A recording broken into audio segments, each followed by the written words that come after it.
As novas unidades flutuantes de produção e estocagem da Petrobras, os FPSOs P-43 e P-48, possuem cada uma a capacidade de produzir 150 mil barris de petróleo por dia.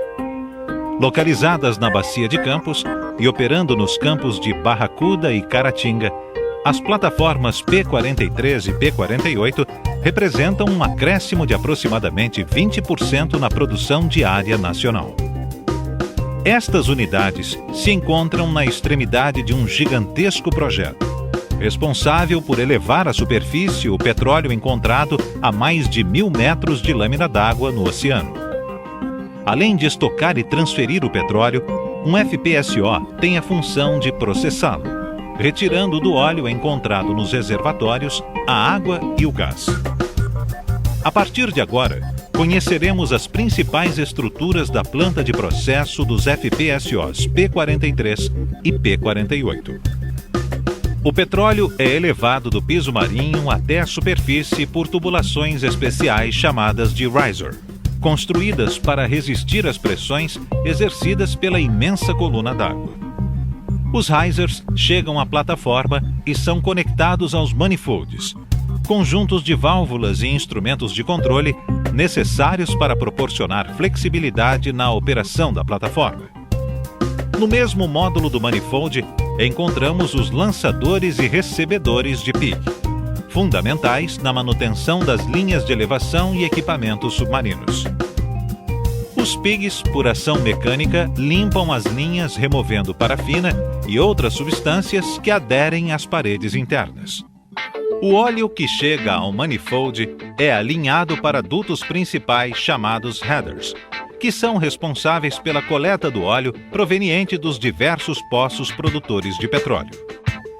Assim, o petróleo é direcionado para os pré-aquecedores, onde recupera-se energia que seria desperdiçada, incrementando-se a temperatura do petróleo em cerca de 5 graus centígrados. O petróleo, então, segue para o aquecedor de produção. Aqui encontramos trocadores de calor do tipo casco-tubo, onde a água quente sob pressão percorrerá a estrutura interna do trocador, constituída por vários tubos de pequeno calibre. E o petróleo ocupará o casco que os envolve, maximizando assim a troca de temperatura entre a água e o petróleo. A uma temperatura de 180 graus centígrados, a água cede calor latente ao petróleo, aquecendo-o a uma temperatura de 80 graus centígrados, temperatura ótima para o processo de separação. Agora o petróleo já está pronto para entrar no separador de produção. Também conhecido como separador de primeiro estágio, este vaso opera sob o controle de algumas variáveis, como pressão, temperatura, nível de interfaces óleo-água e gás-óleo. Controlando-se essas variáveis, proporcionando-se o tempo de residência pré-estabelecido em projeto e utilizando-se o agente desemulsificante adequado, garantimos que as fases óleo, água e gás sejam tratadas individualmente nos sistemas subsequentes e enquadradas nos mais restritos padrões de qualidade requeridos. A partir deste momento, acompanharemos as 3 fases elementos isoladamente, iniciando pelo óleo, que agora segue para o tratador de óleo. Este equipamento tem o objetivo de enquadrar o teor de BSW, isto é, água e sedimentos, e por consequência, o teor de salinidade do óleo. Utiliza-se o campo elétrico como meio de desemulsionamento. O campo elétrico de corrente alternada provoca um alongamento das gotículas de água em sua direção, criando uma força de atração entre as gotículas próximas, enfraquecendo a película de emulsificantes naturais, induzindo a coalescência e, posteriormente, a decantação das gotas de água. O óleo que sai do tratador de óleo é resfriado em um trocador de calor do tipo placas paralelas, onde o fluido de resfriamento é a água do mar. Após o resfriamento de 80 graus centígrados para cerca de 53 graus centígrados, o óleo segue para o separador atmosférico, que é o último estágio de estabilização do óleo. Paralelamente, efetua-se a recuperação dos gases separados neste vaso, maximizando a produção de gás. Finalmente, o óleo segue para os tanques de carga do navio. A distribuição do óleo pelos diversos tanques visa manter a estabilidade da embarcação. Após cerca de 7 dias de produção, o óleo acumulado nos tanques da plataforma é aliviado através de bombeamento para o navio aliviador. Esta operação é denominada offloading. O offloading pode ser realizado tanto pela proa quanto pela popa dos FPSOs. Para isso, as plataformas dispõem de bombas com capacidade de bombeamento de até 10.000 metros cúbicos hora. Esta operação tem uma duração média de 24 horas. Agora que percorremos todos os processos de tratamento do óleo, vamos voltar até o separador de produção, para acompanhar os estágios do tratamento do gás. O gás precisa ser comprimido e desidratado para que seja utilizado.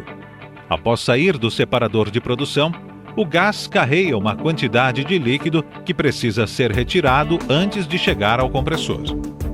2 vasos, chamados de safety, cumprem com o papel de separar líquido do gás.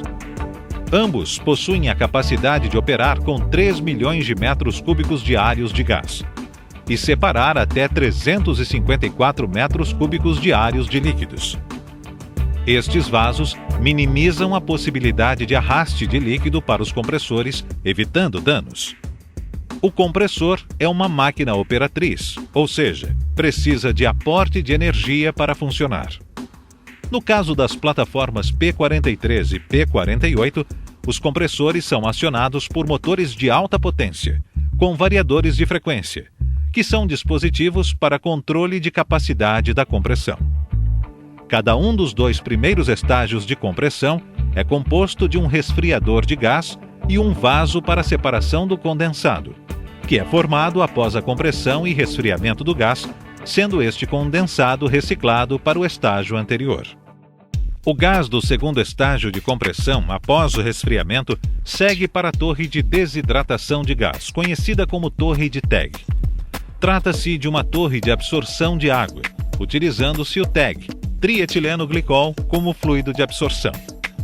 Esta operação é maximizada pela redução da temperatura e aumento da pressão.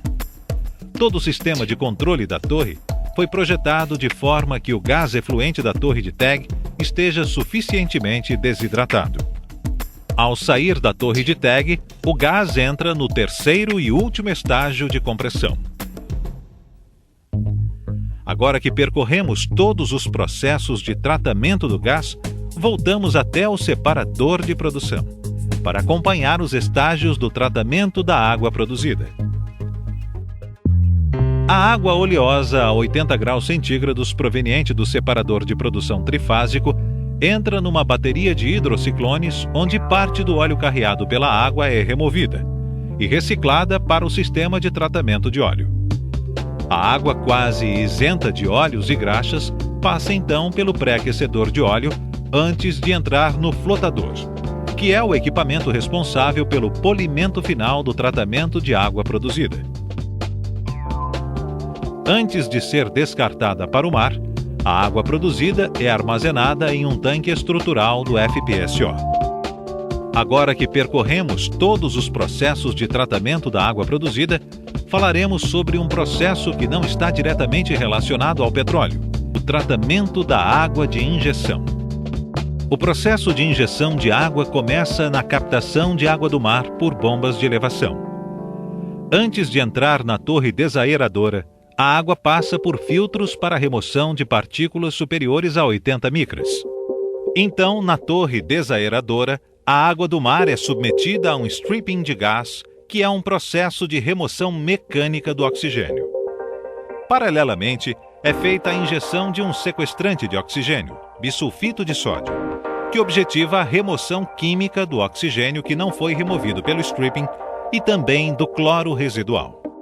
Na saída da torre desaeradora, são injetados produtos químicos biodispersantes que evitam depósitos de micro-organismos, biocidas de choque, que são injetados 2 vezes por semana para controle microbiológico, e, caso necessário, uma injeção complementar de sequestrante de oxigênio. Para complementar o tratamento da água de injeção, A mesma passa por filtros do tipo cartucho para remoção de sólidos maiores que 5 micras. Todo o tratamento à base de produtos químicos e sistemas de filtração tem como principal objetivo proteger os materiais construídos em aço carbono da corrosão e, consequentemente, minimizar o arraste de partículas para o reservatório. Várias medidas são tomadas para evitar a queda de injetividade nos poços injetores de água e evitar a perda de produção devido às incrustações.